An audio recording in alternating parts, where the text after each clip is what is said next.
Estamos con Dirk Norman, que es, bueno, él ha sido docente universitario en varias universidades. Su labor fundamental, parece, ha sido la gestión cultural, pero así es también un estudioso de la filosofía de la economía y en concreto de la filosofía de Spinoza, ¿no? Entonces, vamos a empezar con él, seguirá de nuevo Paco y haremos lo mismo que hemos hecho, un coloquio similar al que hemos tenido en la sesión anterior, si os parece. Empieza entonces Dirk. Yo pienso que es mejor que me voy a presentar un poquito, ¿no?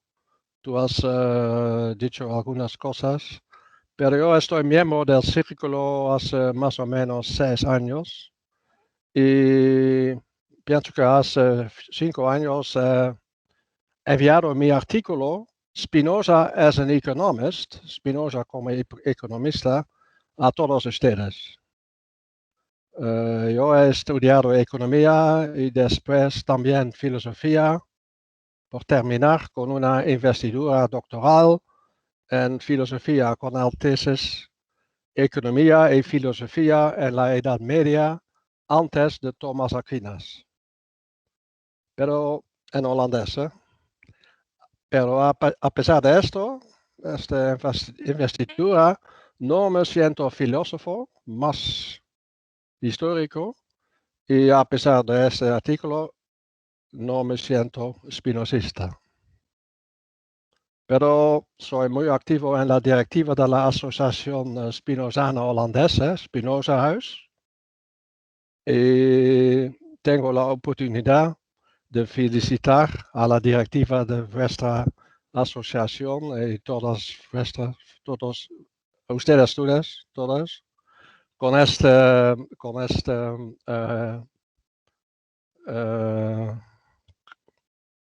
cumpleaños y de 30 años, y nosotros vamos a tener nuestros cumpleaños en un año.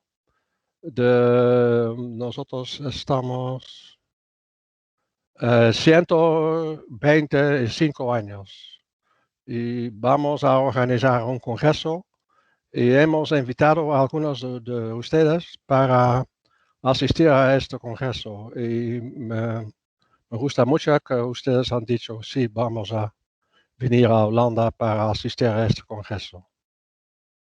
Esta para introducción personal más o menos, ¿no?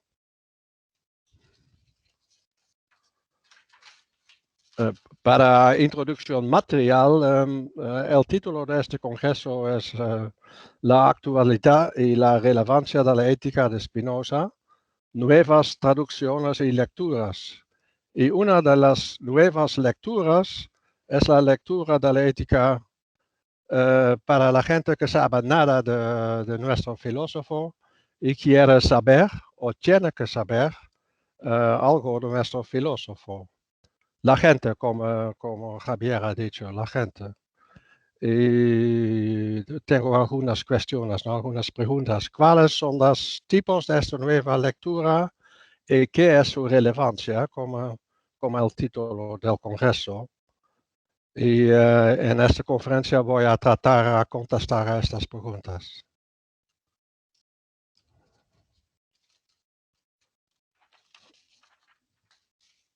Es sabido que hay, pienso, dos tipos de spinozistas, la profesionalidad y la laicidad. Y la profesionalidad, como ustedes, se puede definir como las personas que han estudiado filosofía en la universidad y después han seguido estudiando a Spinoza y siguen comparando sus ideas con los otros pensadores grandes. Pero llamo la laicidad a las personas que tienen ganas de leer y estudiar a Spinoza, pero no han estudiado filosofía. Son los aficionados. Y esta categoría de aficionados se puede dividir en dos. Los creyentes en Spinoza y los pensadores sobre Spinoza. Los creyentes están buscando un alternativo para la religión. Ellos han declinado la imagen tradicional de Dios, pero quieren creer algo. Se puede llamarles los algistas. Y esta gente tiene su propia interpretación de la idearia de Spinoza. Para ellos, Spinoza es un sentimiento. Es muy difícil de entrar en una discusión sobre las ideas de Spinoza con ellos. Generalmente están muy convencidos de su opinión propia sobre él. De otro lado, hay también los pensadores sobre Spinoza, aficionados, ¿no? Y este grupo de aficionados le gusta pensar. Empezar una discusión con ellos es fácil y a veces una verdadera placer. Pienso que ustedes reconozcan estos tres tipos spinozistas. Y en las bibliotecas y las librerías fácilmente se puede encontrar libros para estos tres grupos, escritos sucesivamente por los especialistas en Spinoza, profesores de filosofía que escriben para sus compañeros o para explicar a Spinoza a los aficionados. Otros escritos por los pensadores para los pensadores. Y finalmente hay también libros escritos por los Spinoza creyentes, escritos por los gurús, Spinoza gurús, hay también. Pero la cosa aquí es que hay un grupo cuartero, o hay un mercado, puedes decir, al lado de estos tres. Ellos que solo saben el nombre de Spinoza y están vagamente curiosos, es la gente que sabe nada de Spinoza y quiere saber o tiene que conocer nuestro filósofo, y en este grupo de curiosos se puede hacer otra vez una división en dos. Ellos que quieren saber más, a menudo adultos, y ellos que tengan que saber más, normalmente la juventud escolar. Y ahora, eso es nuevo, aparece información sobre Spinoza para ellos, para este grupo. Y dado que la ética es un libro muy difícil, quiero contestar no solo a las dos preguntas, cuáles son los tipos de esta nueva lectura, y qué es su relevancia para también investigar qué queda de la ética simplificada, y de la ética en estos libros simplificados, y que son adaptadas por la gente que no sabe nada de Spinoza ni de filosofía, pero que quiere o tiene que obtener alguna conciencia. De nuestro filósofo, entonces, voy a responder hoy tres preguntas. ¿Cuáles son los tipos de esta nueva lectura? ¿Qué queda de la ética en estos libros? ¿Y qué es la relevancia de la ética para estos? La pregunta primera es que, ¿cuáles son los tipos de lectura simplificada de la ética? Yo he encontrado 4 tipos de oferta para los principiantes. Primero, películas. Particularmente la largometraje Spinoza, un pensador libre. No libre pensador, pero un pensador libre. Que tiene una versión en inglés también. Pero como películas hay más, porque por ejemplo La vida de Sofía, que tiene un capítulo sobre Spinoza, ¿no? Y también películas sobre Spinoza para jóvenes. Es uno. 2, también otra cosa, Spinoza, icona de La Haya, en el sitio web de la Fundación Spinoza La Haya. 3, otro tipo, Spinoza en la canon historial de la Holanda. 4, el libro Y vas a comer espinacas, del teólogo protestante Jan Krol. Y me parece útil decir algunas palabras introductorias de cada tipo. La película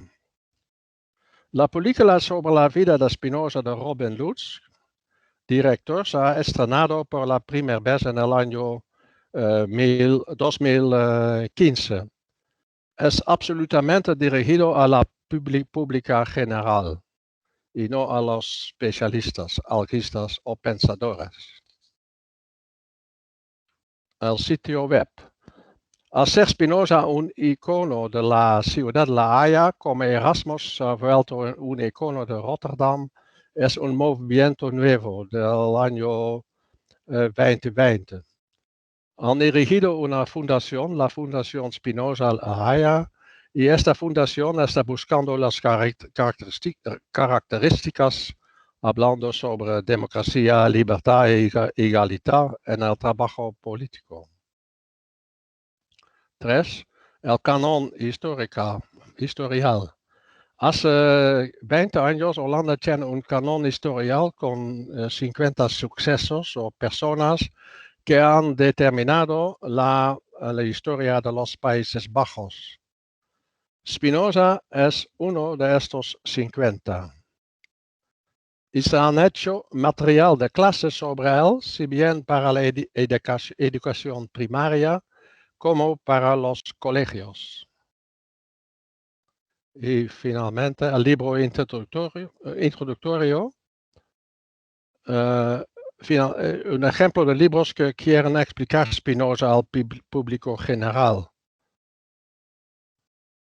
Jan Knoll, un teólogo y pastor, ha escrito 4 libritos sobre Spinoza para explicar las ideas de nuestro filósofo al público general.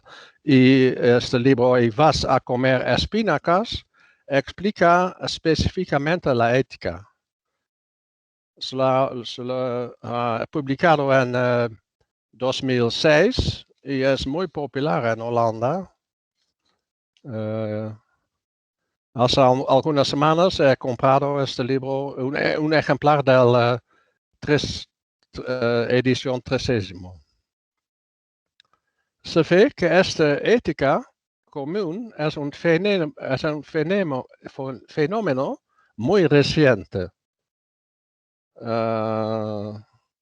Yo pienso que se ha iniciado con la vida de Sofía y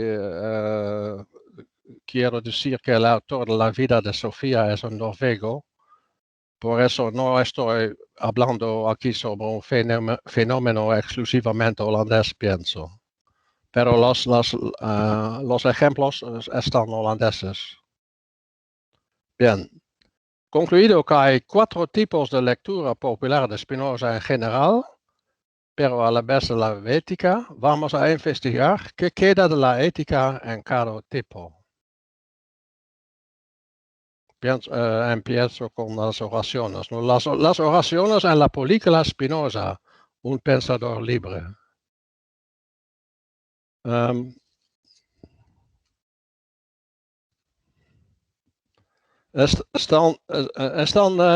Son palabras que salen de la boca del propio Spinoza, y porque la película da la vida, más o menos la vida de Spinoza, y hay solo 5 frases, o bien oraciones compuestas, y hay solo 3 sobre la ética. Y voy a presentar 2 de ellos. Y, por ejemplo, hay una oración, el lugar es Ética 4, el prefacio. Esta oración, las cosas que dice Spinoza es que pienso que cuando queremos saber el lugar del hombre, primero tenemos que aprender a conocer la naturaleza. Punto. Cuando tenemos la traducción del profesor Peña, ¿no? En español, él ha escrito en este lugar, concebimos que aumenta y disminuye es el del hombre, ¿no? Su potencia de obrar, tal y como se la entiende según su naturaleza. Hay diferencias, claro, ¿no? Otro lugar es al final de Ética 5, Spinoza dice, si la vía mía es la felicidad, es muy difícil de caminar, es posible de hallarla. Y es verdad, arduos debe ser lo que tan raramente se llega porque otra razón, casi todo el mundo desdeña la felicidad.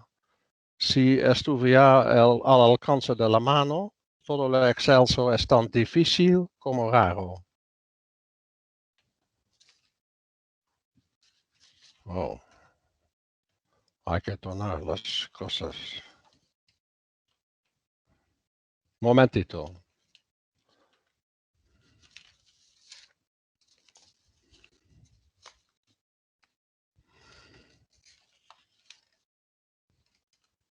La traducción más o menos oficial es: si la vía que según he mostrado conduce a ese logro, parece muy ardua. Es posible hallarla, sin embargo, y arduo, ciertamente, debe ser lo que tan raramente se encuentra. En efecto, si la salvación, salus en latín, estuviera al alcance de la mano y pudiera conseguirse sin gran trabajo, como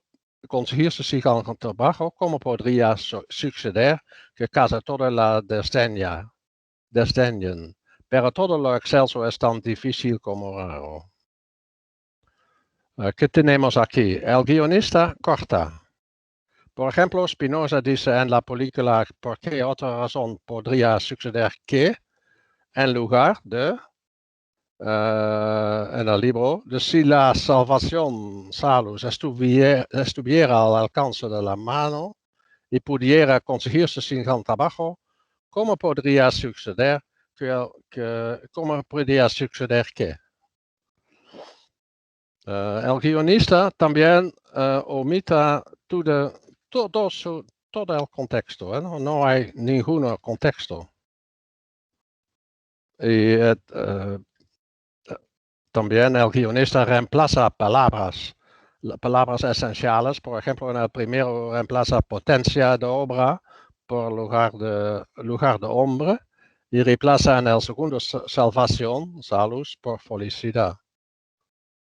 Se puede concluir que el guionista ha cambiado el sentido de las frases de la ética, sí. Por eso se puede dubitar si el espectador de la película oiga la ética en estas tres oraciones. De otro lado, nosotros que conocen la ética, ¿no? Podemos imaginarnos que Spinoza habría dicho estas oraciones en una discusión con un amigo. Número segundo. Los aforismos en el sitio web de Fundación Spinoza La Haya. Spinoza, icono de La Haya.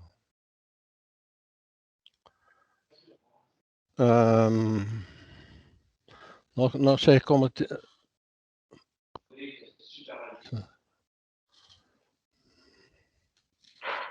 Le voy a hacerlo un poco, cortarlo un poco.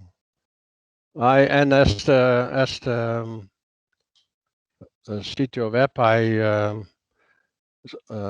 un tío vivo con aforismos de Spinoza, y hay 4 políticas de la Tratados Políticos, 4 pienso que de TTP, y también hay 4 de la ética.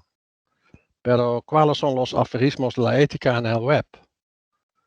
Sentimos y experimentamos que somos eternos. La traducción del profesor Peña dice: mas no por ello dejamos de sentir y experimentar que somos eternos. Otro: pero todo lo excelso es tan difícil como raro. Es la segunda vez, ¿no? Que oigo. Pero todo lo excelso es tan difícil como raro, es lo mismo más o menos. El hombre sometido a los afectos es bajo control, no de sí mismo, pero de la fortuna. Traducción: pues el hombre sometido a los afectos no es independiente, sino que está bajo la jurisdicción de la fortuna. Y después sigue una sentencia con otra, ¿no?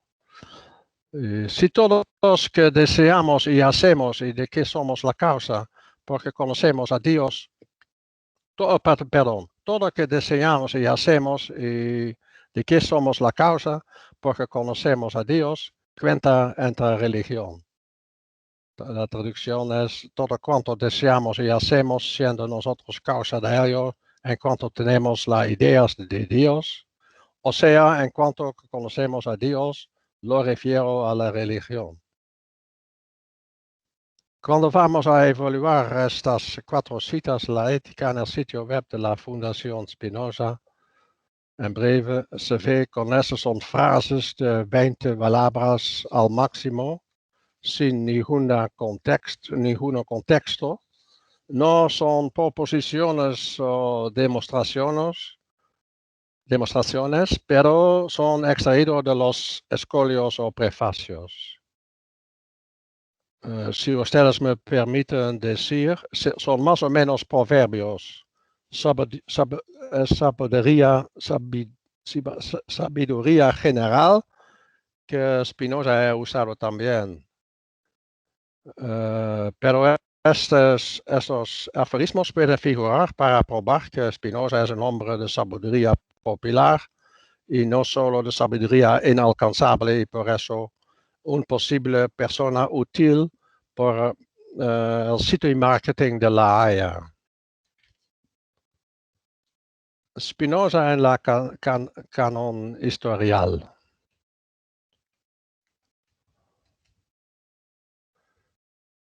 Este canon da solo 50 personas y hechos, como he dicho, ¿no? Y son las personas y hechos que han determinado la historia de este país, de nuestro país.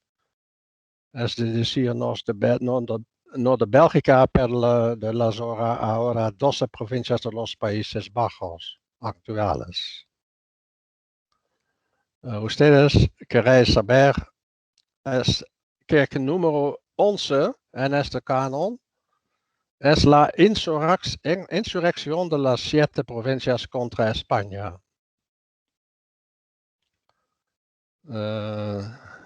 Está vivida como una insurrección contra Filipo II y contra el duque de Alva para nosotros. Pero más importante, pienso, es que los números 20, 21 y 22 de este canon son sucesivamente Grotius, Constantin Huygens y Spinoza. Hablamos aquí cuando nos preguntamos qué pasa con la ética en la enseñanza sobre 2 cosas. Hablamos sobre las lecciones prefabricadas para la enseñanza primaria y la enseñanza secundaria, sucesivamente edad 10 en Holanda y 14. Pero también hablamos sobre sobre la información de fondo para los maestros y profesores. Se supone que ellos narran sobre Spinoza y sobre la ética que ellos mismos consideran importante. Para los jóvenes puede concluir que el canon historial no dice nada de la ética, nada. Hay un poco de información en la introducción general, poco de resumen, pero no dice mucho. Pero es claro que es importante que información que se han hecho para los maestros y profesores, que ellos pueden hablar sobre la ética y pueden explicar qué quieren decir sobre Spinoza a los jóvenes, ¿no?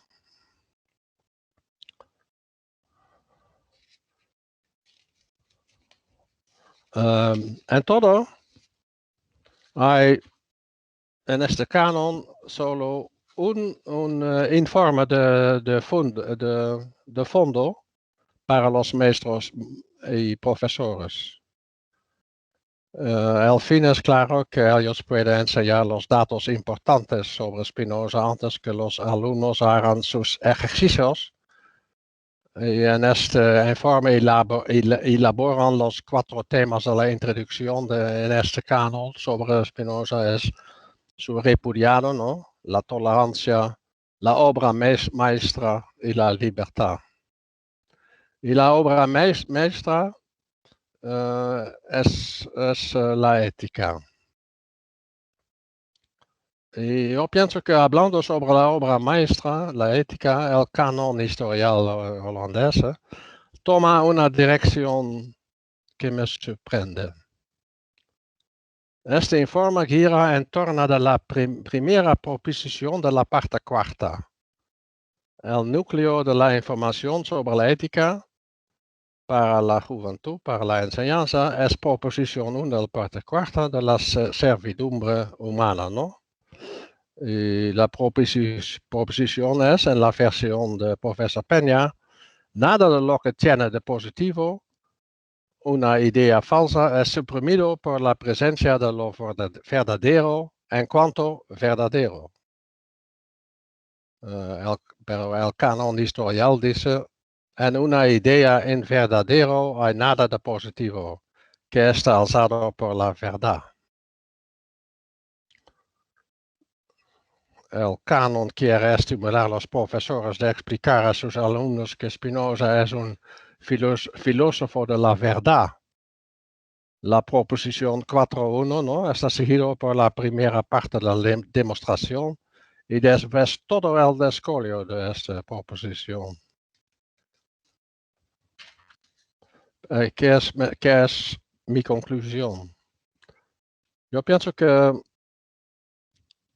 el canon historial presenta a Spinoza aquí con esta cita de la proposición 1, la demostración parcial y ese escollo completo, le presenta muy unilateral.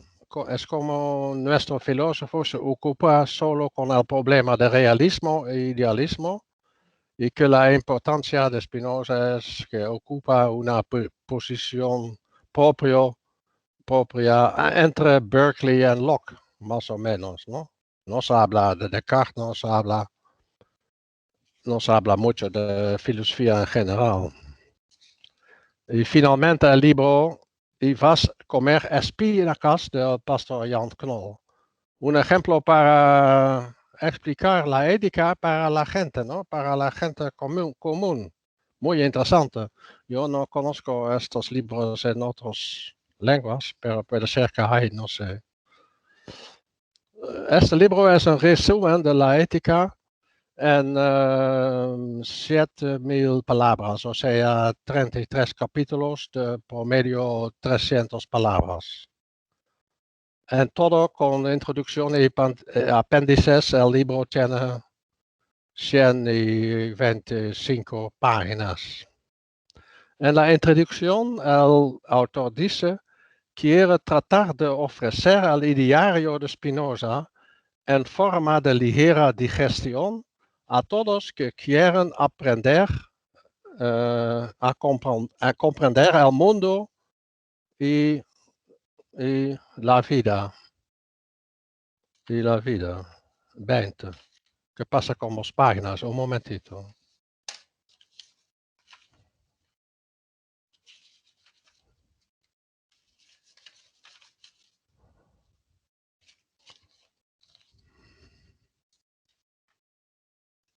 Dice, mucha gente que han dejado las religiones de la revelación, falta una cosa como un concepto del mundo o de la vida. Pienso, dice el autor, que Spinoza, sin que quiera seguir servilmente, indica una camino en que podemos seguir, que dice el autor aquí. Dice primeramente un libro de ligera digestión, ¿no? Dice también escrito para la gente que quiere comprender el mundo y la vida. Yo pienso que son los aficionados pensantes y no los aficionados creyentes, que han dejado las religiones y quieren ofrecer un camino hacia un concepto del mundo de la vida.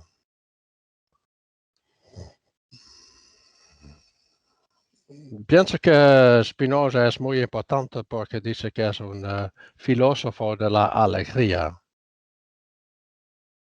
Dice, explica la alegría persistente obtenemos cuando nos sabemos uno con el universo eterno sin fin, que como un todo nunca sufre, pero siempre es energético y activo, y obtener este conocimiento es una camina hacia la alegría. Personalmente pienso que Spinoza prefería una explicación que la ética indica una camina hacia beatitud o la felicidad y no hacia la alegría o leticia, pero puede equivocarme, ¿no? ¿Cuánto tiempo tienes? 7 minutos, ¿no? Ya No, la media hora ya la tienes, pero tienes un poco más de tiempo si quieres. yo tengo que Porque terminar más o menos, ¿no? sí, puedes ir terminando, sí. Sí. Yo pienso que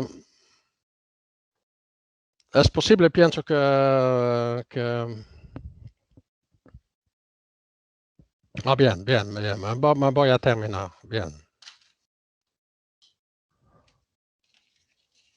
Tengo muchas páginas yo. En general se puede caracterizar este libro como un resumen en que el autor se concentra en Dios, los efectos y el dominio de los efectos. Da una explicación de este resumen y también da ejemplos de la vida diaria. Bien, las conclusiones. ¿Cuáles son los tipos de la lectura por los novantas y qué es su relevancia? Recientemente han aparecido 4 tipos de lectura simplificante de la ética. Uno es estrenar la vida del filósofo en largometraje. 2 es usar Spinoza para hacer publicidad. 3 es educar a los maestros y profesores y a través de ellos a los alumnos. Y 4, introducir Spinoza a los adultos que no están familiares con la filosofía.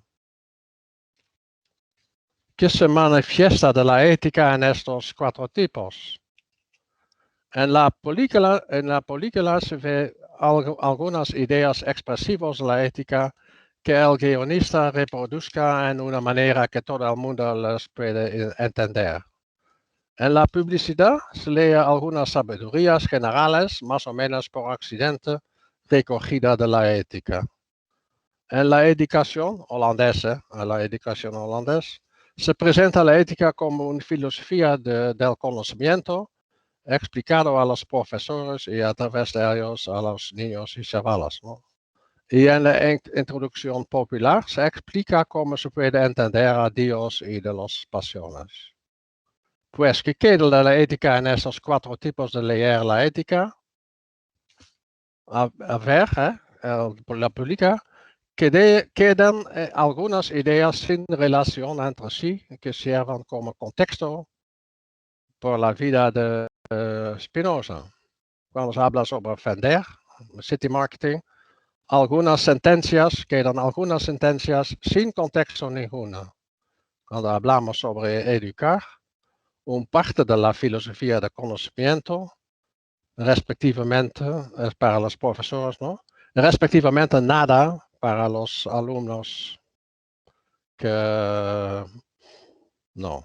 Y cuando tratamos de introducir Spinoza a la gente común, más o menos se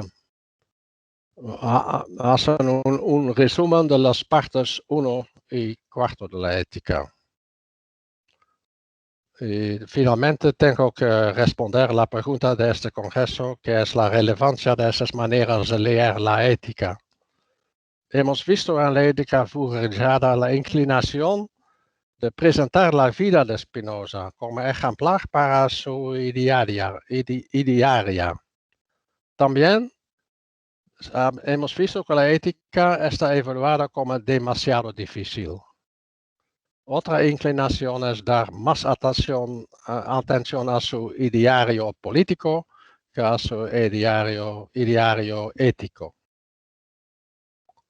Puede concluir que la ética vulgarizada no tiene relevancia ninguna para los profesores o los aficionados. Yo puedo decir eso sin rodeos y francamente. Es dirigido a las novantes. Y tenemos que preguntar qué son los efectos de los 4 tipos. De los 3 primeros puede decir que el efecto probablemente es que algunos van a leer un libro introductorio. Es la sola relevancia. Y esto nos lleva a la pregunta, ¿qué es la relevancia de un libro introductorio sobre la ética? No tengo una respuesta otra que un tal libro puede invitar a los lectores de profundizarse en Spinoza mismo. Pues la relevancia de la ética vulgarizada es que incita a algunos de estudiar Spinoza. Muchas gracias. Muchas gracias a ti, Dirk, bueno, por el esfuerzo también de hacer la ponencia en español y por el asunto tan importante, ¿no? De la relevancia de cómo se populariza la filosofía en general y Spinoza en particular. Vamos entonces ahora a Paco, que nos va a hablar del barroco, que él sabe mucho de eso. Cuando quieras, Paco. Bueno, gracias. Sí, yo no me he podido resistir a ese tema de la relación de Spinoza con el barroco hispánico, ¿no? Y que ya Julián ¿no? Yo creo que aquí hay 2 temas, ¿no? Primero, la relación de Spinoza con el barroco, que es un tema que ya planteó Gebhard hace tiempo, ¿no? Y luego la cuestión de concreta, la relevancia vamos, la relación de Spinoza con el barroco hispánico directamente, ¿no? Entrando en lo primero, bueno, Gebhard coloca a Spinoza como un filósofo barroco, bueno, por su interés en la cuestión de la infinitud, etcétera, ¿no? Pero vamos, yo ahí, desde el punto de vista más político, me meto más o sigo más la línea de Negri, ¿no? La idea de que el barroco es una situación y una filosofía de la crisis, por eso nos interesa tanto ahora, ¿no? La temática barroco-neobarroco, porque claro, ahora mi hipótesis es que, bueno, la mía y la de mucha más gente, es que esta es una situación neobarroca que tiene bastantes puntos de consonancia con la crisis del barroco que vio Spinoza, ¿no? Entonces, yo me sitúo en cambio en la línea de Negri de decir que Spinoza es un pensador antibarroco porque el barroco es una situación de crisis, la filosofía del barroco es una filosofía de la crisis, de aceptación y adaptación a la crisis, mientras que Spinoza es una reacción frente a la crisis del barroco, aludiendo a republicanas en el punto de vista religioso y de una religión racional en la línea de un cristianismo depurado en la línea erasmista y de Vives en nuestra situación, ¿no? En ese sentido, y en ese sentido sería antibarroco, primero porque sigue manteniendo, digamos, la ilusión renacentista, tanto en los aspectos religiosos de una religión no dogmática, justamente en plena contrarreforma, ¿no? Y al mismo tiempo insiste en, a nivel político, el mantener, también es verdad, claro, que estaba en Holanda, ¿no? Un ideario republicano, en un momento también de desarrollo de las monarquías absolutas. Entonces yo creo que ese es un punto importante, ¿no? Y claro, justamente esa especie de retroceso hacia el Renacimiento, pues le permite también proyectarse, como así lo retomaron los ilustrados, hacia la Ilustración. Es decir, Spinoza sería la idea de cómo, por otra parte, como el propio Sartre se puso a sí mismo, ¿no? En relación con la situación, ¿no? En los momentos de situación mala para la revolución, pues entonces dos cosas. Primero, resistir y segundo, mantener, él dice, ¿no? La llamita para que en algún momento más propicio esa llama desarrolle una explosión, ¿no? Una llamarada. Entonces, eso es lo que hace Spinoza. Spinoza mantiene todo el ideario optimista, digamos, del Renacimiento en el sentido republicano y de una religión racional, una religión del amor, una religión católica en el sentido universal, más allá de las sectas, y al mismo tiempo una apuesta por un racionalismo, por supuesto, corpóreo, abierto al cuerpo y a los sentidos, pero racionalismo que permitirá luego en el 18 desarrollar esas ideas, ¿no? Entonces, esa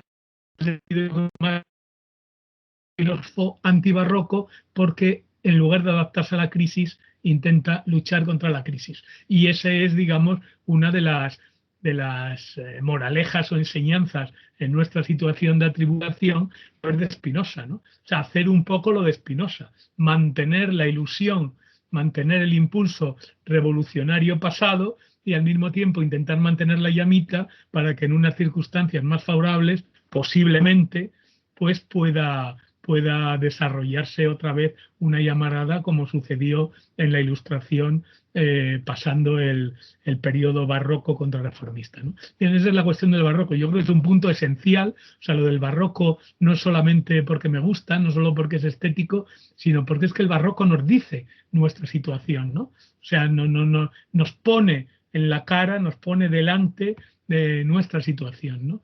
Nos pone delante esa situación lo único que nos faltaba ya lo tenemos, ¿no? Hasta la peste. Es decir, tenemos todos los jinetes del apocalipsis y por ahora menos la guerra, al menos en el centro.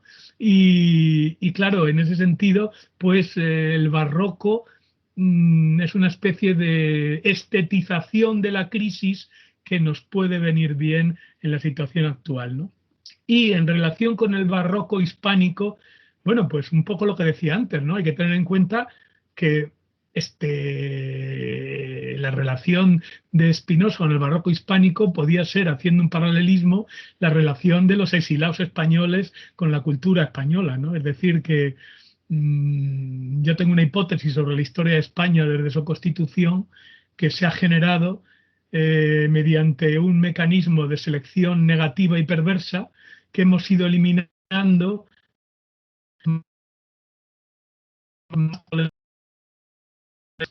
que hemos tenido. Si la constitución de la nación se hace en Granada, al día siguiente expulsando a los judíos, obligando a la conversión forzada de los moros, ¿no? Que luego, años o 20 años después, con Felipe III, ya se consolida con la expulsión de los moriscos, y en el siglo XVI y XVII, persecución de todas las minorías ilustradas, los erasmistas, los 2 o 3 luteranos que había, los librepensadores, es decir, todas esas minorías son o expulsadas o perseguidas. Y dentro de eso la minoría judeoconversa, ¿no? Los famosos marranos. Entonces, claro, hay que tener en cuenta que esa es una especie de deuda que tiene España con el pensamiento judío exilado, exactamente igual que seguimos teniendo con los exilados del siglo. Y que además eso ha sido una constante en nuestra historia. Hubo exilados en el siglo en el siglo XV, en la Constitución, hubo exilados en el siglo XVI y XVII, los hubo en el XVIII, ¿no? Los afrancesados, los ilustrados, Goya se tuvo que ir a Burdeos, Moratín 3/4 de lo mismo, ¿no? El patetismo de los ilustrados, ¿no? En España, ¿no? Por un lado, eran españoles patriotas, pero por otro lado no se podían, digamos, relacionar con la vida actual y entonces tenían que ser afrancesados, ¿no? Esa dinámica de que aquí en España lo moderno es extranjero. Entonces, claro, es el problema de que las minorías eran antipatriotas, eran la anti-España, ¿no? Esa tragedia que nos sigue desde nuestra Constitución hasta ahora y además cada vez más de forma más virulenta, ¿no? En el 19 los liberales, claro, y luego en el 19, pues claro, los socialistas y los comunistas, ¿no? A los cuales se nos acaba de invitar hace 3 días a que nos volvamos a ir del país otra vez más. Entonces, quiero decir que, bueno, esto lo que tiene que ver es la relación de que Spinoza, en cierto sentido, es al ser marrano, judeo-portugués y hispano-ibérico en última instancia, es un exiliado de segunda generación o tercera, no, segunda, pero es un exiliado, es decir, un exiliado hispánico. Y en ese sentido, pues claro, la relación de España, de Spinoza, que al fin y al cabo estaba en una excolonia española, ¿no? Pues tenía una relación con España, pues claro, de amor-odio, es decir, por una parte, por supuesto, claro, la cosa obvia y reconocible, ¿no? El odio, bueno, el odio, no el odio porque Spinoza no odiaba, como todos los sabios, pero sí al menos el cierto reconcome de haber tenido que agarrar un par de generaciones antes las maletas para escaparse y buscar otra tierra, pero al mismo tiempo el reconocimiento de las raíces, o sea, las raíces ibéricas, las raíces hispánicas, hispano-portuguesas, ¿no? Entonces, claro, hay una relación de que para el español, no solo el portugués, sino el español era su lengua materna o al menos su lengua vehicular, como dicen ahora, ¿no? Entonces, la lengua de la cultura. Entonces, claro, ahí para él leer a Cervantes o leer a Lope o leer en general el barroco español, pues era algo connatural, ¿no? Entonces yo creo que por estos dos problemas que yo creo que son esenciales es lo que a mí me ha sugerido digamos, la presentación, el tema de Julián, ¿no? La relación de Spinoza con el barroco y la relación de Spinoza con España y digamos, contemporaneidad con el barroco español y la contrarreforma, ¿no? Y bueno, ahí habría también, claro, hay también una contraposición entre pesimismo y optimismo, ¿no? Una filosofía de la alegría, una filosofía afirmativa, frente a una filosofía como la nuestra barroca, ¿no? Ahí, sobre todo en Gracián y en otros, del pesimismo radical, ¿no? Hay una especie ahí como de sufrimiento y de amargura, ¿no? La recogida de las dimensiones más siniestras, más antihumanas de las más la idea del hombre como pecador y como condenado, como sufriente, ¿no? Y de todos los elementos, digamos, corpóreos como algo pecaminoso, ¿no? El mundo, el demonio y la carne, es decir, la carne es uno de los pecados, de los peligros fundamentales, ¿no? De los enemigos del alma, ¿no? Y entonces ese elemento, por contraposición, pues no es tan Spinoza, que además, bueno, como ya sabéis, dice que el filósofo no tiene que meditar sobre la muerte, y la muerte, la caducidad, la pecaminosidad, los gusanos y todo esto, sino al contrario, afirmar la vida y ser incluso un hedonista, ¿no? Como decía algún compañero nuestro italiano. Entonces, barroco espinosismo, pues yo creo que tiene muchas posibles conexiones, ¿no? Y teniendo en cuenta además que, claro, estaba en una república que acababa de afirmar su independencia frente digamos, al imperio español, ¿no? Y bueno, yo solamente quería apuntar estas ideas y bueno, invitar, como vamos a hacer a todos los que no han podido venir, a Julián, pues que nos envíe un texto y a ser posible un vídeo también con lo, ¿no? Yo creo que al menos estos dos temas, estas dos temáticas, creo que sería interesante de retomar y de analizar en algún momento. Vale, pues nada, muchas gracias, era solo esto. Muchas gracias, Paco. Pues pasamos a la parte del coloquio. Hacemos como antes, primero las preguntas. Quien quiera preguntar algo, pues levanta la mano y conforme vayáis pidiendo, os voy dando la palabra y nada, y dejamos las respuestas para el final, que suele ser mejor para el ponente. Veo ya la mano de Javier, pues que es el primero. Pues Javier comienza de nuevo. Cuando quieras, Javier. Muy bien, no voy a ser siempre el primero, ¿eh? Alguna vez hasta no voy a ser. Quería decirle a Dir que hay en castellano algunas cosas, digamos, del mismo estilo de lo que hablabas tú o en España, pero un poco diferentes.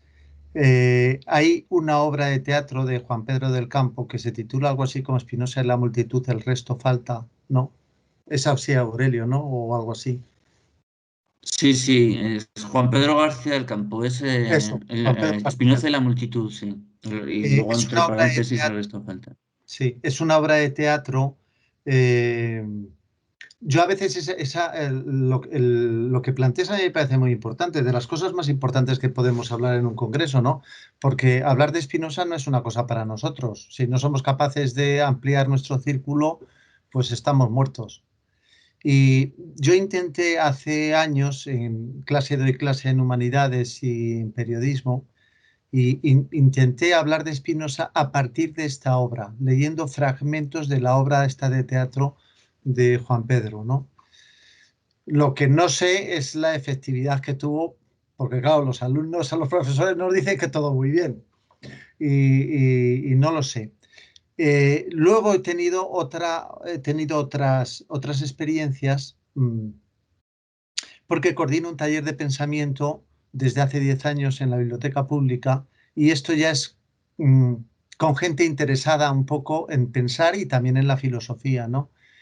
Y hace años leímos fragmentos del Tratado Político de Spinoza, pero yo veía que es gente, yo diría que la media, o sea, no es gente con bastante cultura, la mayoría son licenciados universitarios, pero yo veía que me parecía difícil. Y aunque creo que yo doy clase también en un programa que es mayores de 25 años, que es a gente que se intenta reincorporar a la universidad y no tiene mucha formación, y estoy acostumbrado a hacer, digamos, las cosas difíciles, hacerlas fáciles, pues yo veía que me costaba, me costaba. Y luego, la última, ya referido a la ética, por decirte alguna cosa más, el año pasado decidimos en el taller de pensamiento leer algo de la ética. Pero a mí me parecía muy difícil leer el libro 1 o el 2 y empezamos a leer el 4. Y empezamos a leer el 4 desde el prólogo, o sea, intentar leerlo todo seguido, ¿no? Pero vino la pandemia y ahí se quedó un poco la experiencia, ¿no? Y luego ya la última experiencia es este año, me pidieron también volver a intentar, ya digo, es gente, pues es maestras, yo qué sé, también hay gente joven de 40 años, hay de todo. En el grupo ese son unas 30 y tantas personas, 35, y que hay de todo, aunque es gente, yo diría, de un nivel culto pues más bien alto, ¿no? Y hicimos 2 sesiones de Spinoza. Y entonces, claro, es un taller de pensamiento, no voy a hablar yo todo la hora y 45 minutos que dura, sino que normalmente se habla como 30, 40 minutos y luego ya se hace un debate sobre eso.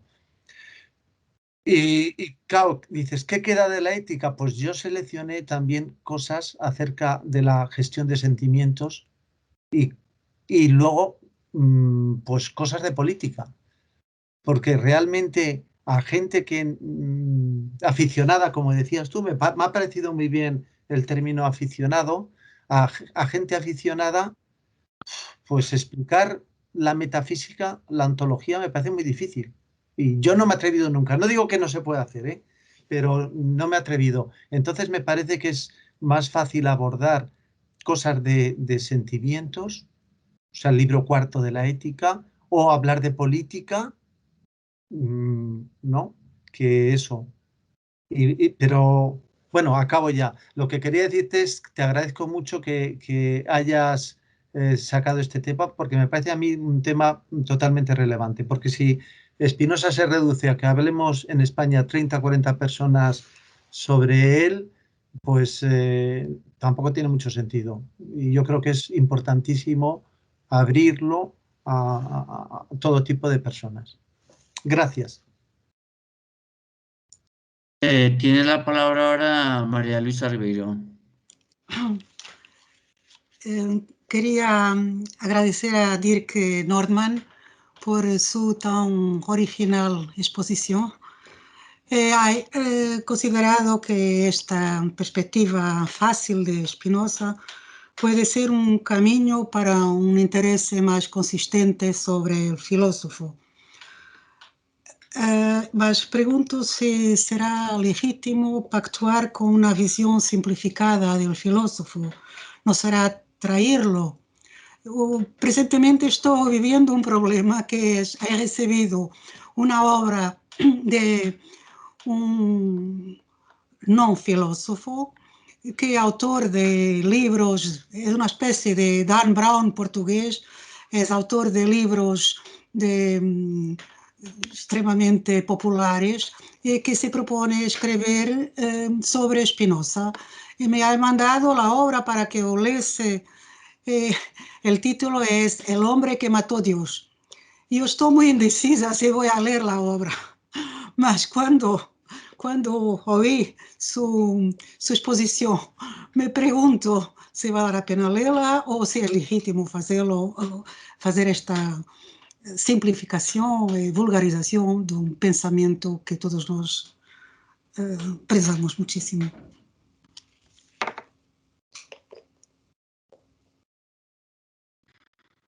Bueno, yo también quería preguntarle algo, ya que veo que no hay más manos, a Dirk. Dos cosas. Una de las maneras de lo que llamaríamos popularización de la filosofía, ¿no? Y en particular de la de Spinoza, pero en eso sería un poco común, es a través de las enseñanzas medias en las asignaturas de filosofía. ¿Cómo está en Holanda en estos momentos, en los Países Bajos, eso? O sea, si a través de las enseñanzas medias hay una asignatura, una materia llamada filosofía, y si ahí aparece Spinoza. Y otra pregunta que quería hacerla es, bueno, nos ha dado como una visión negativa. ¿Qué visión tendría él de cómo tendría que ser esta popularización de un filósofo? Estas serían las dos preguntas. Bueno, y veo que por ahí que Paco también quiere hacer pregunta. ¿Tengo que responder? Que Sí, Paco ahora pregunta ahora, Paco, ¿Me y luego voy a responder? espera un poco, que va a hablar, que Ok. va a hacerte más preguntas, Paco, va a comentar algo.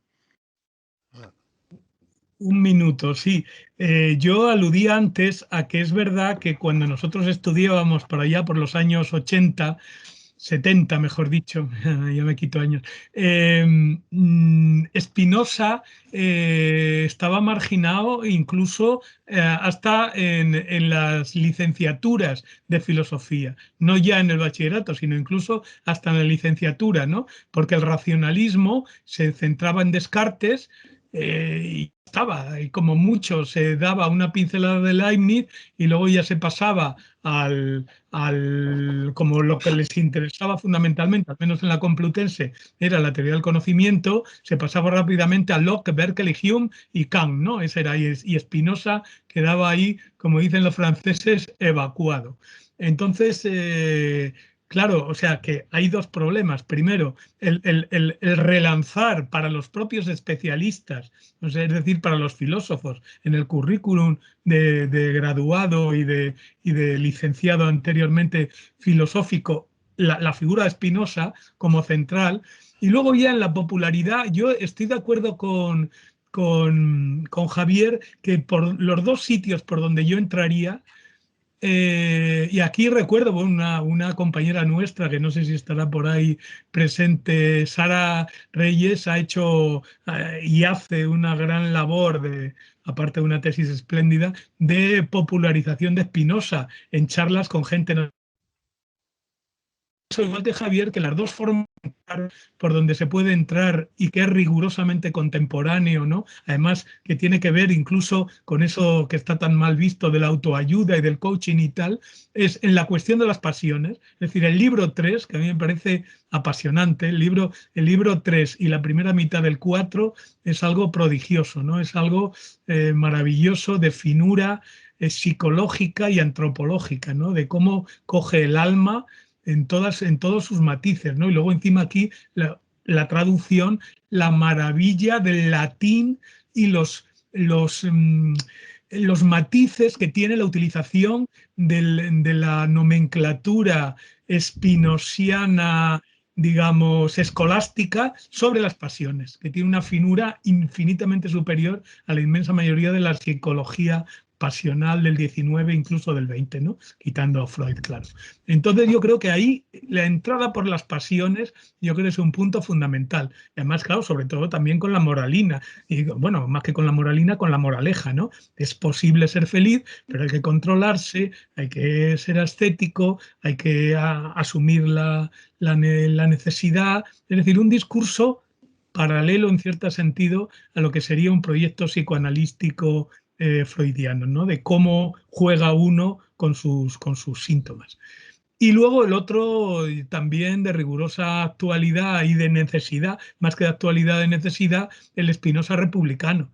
Es decir, recuperar, ahora que todo el mundo, bueno, casi todo el mundo tiene la palabra república en la boca, pues saber de verdad qué es lo que significa república en su sentido original. Entonces yo creo que por ahí la recuperación del Spinoza republicano, incluso pro. Se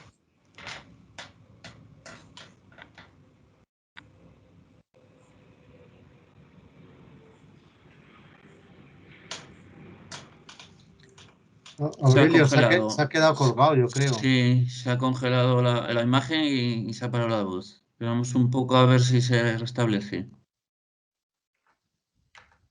En todo caso, es lo último, todo lo demás se lo he entendido bien. En todo caso, lo último, si luego quiere decirlo, dale si quieres paso o a Sara o a Dir que vaya contestando, o no sé. Bueno, Sara, que hable Sara y ya si puede extenderse todo lo que quieran para responder.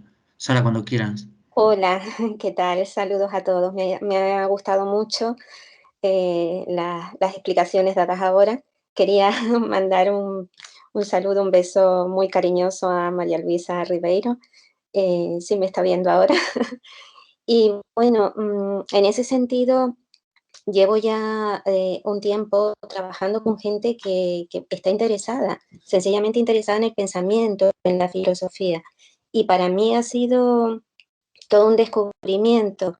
Esa idea es verdad de hasta dónde puedes llegar o qué se puede comprender, es una idea que siempre te asalta, pero se puede encontrar un lenguaje. Es complicado, a lo mejor no puedes decir la palabra ontología, tienes que dar otras vueltas. Es complicado, pero es enriquecedor.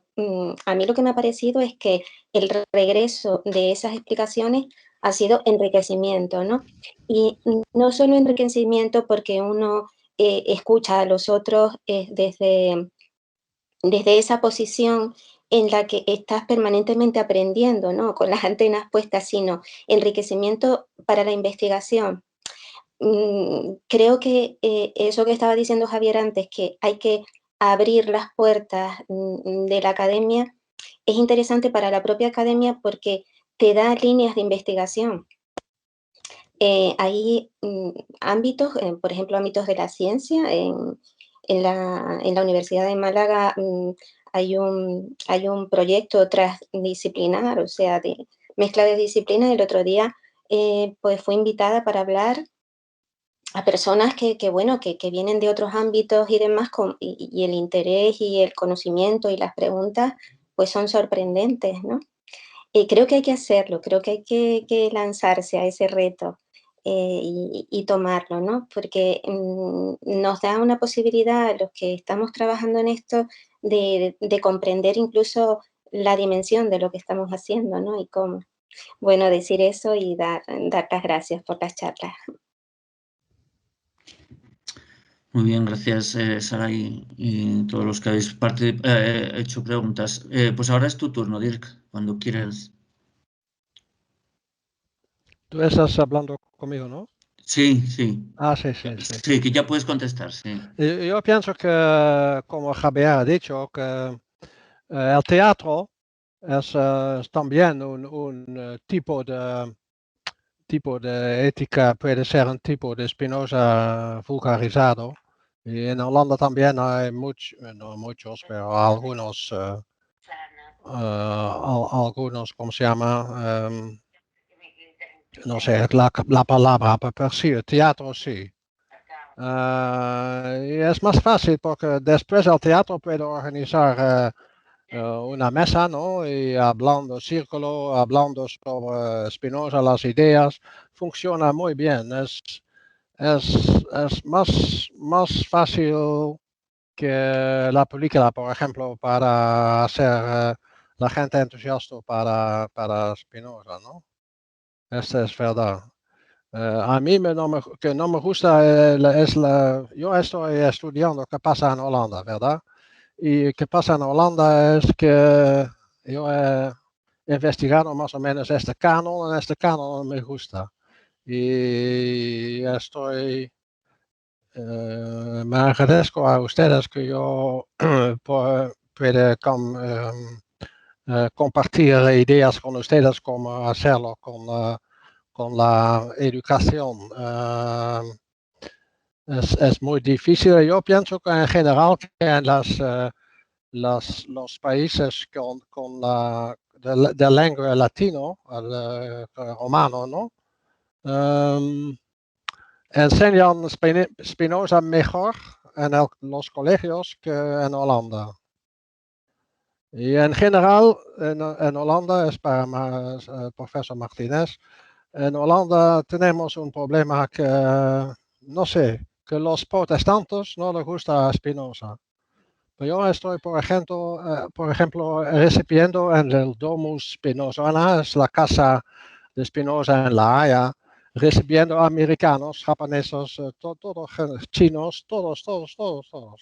Y ellos no comprenden por qué el gobierno de Holanda no paga nada, no quiere invertir en esta casa, por ejemplo, ¿no?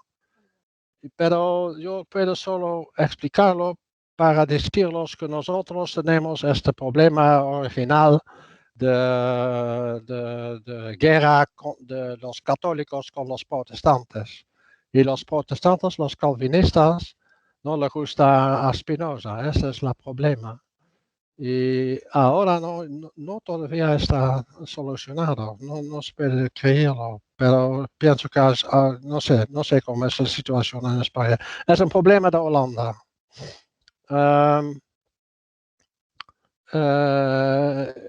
Y ese es, como el profesor Martínez ha dicho, es por qué Spinoza está marginado en Holanda. Es marginado, no es tan... es más o menos un milagro que está en el canon historial. Es un milagro, pienso. Y han cambiado el canon hace 2 años y nosotros tenemos mucho angustia que querían desaparecer del canon porque no es importante solo el filósofo y no es un teólogo, ¿no? Otra cosa sobre la enseñanza también, otra idea de usted. Ya, sí, claro, es importante hacer reír la juventud, los jóvenes, hacer reírlos, sí. No, yo no he encontrado mucho en esta literatura, no se habla de reír, y todo es muy serio, muy serio. Pero sí, hay películas para hacerlos reír, películas, cortometrajes. Y tenemos que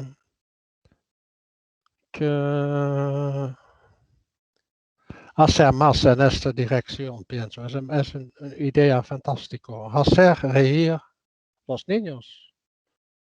Y es todo. Para mí es un poco difícil de... Ustedes han dicho tanto que no puedo ponerlo en una línea y responder a las ideas sistemáticamente, pero agradezco mucho a ustedes de compartir conmigo estas ideas. Y eso va a solucionar mi problema, que es cómo organizar la enseñanza en Holanda, la Spinoza enseñanza en Holanda. Ese es mi problema ahora. Muchas gracias. Gracias, o sea, el esfuerzo lo apreciamos de verdad y el tema que has abordado nos parece a todos muy interesante. Y bueno, y seguiremos en eso porque es fundamental. No sé si tenéis algo más que añadir. Si alguien quiere añadir algo más, si no, pues lo dejaríamos aquí y volveríamos esta tarde a las 4.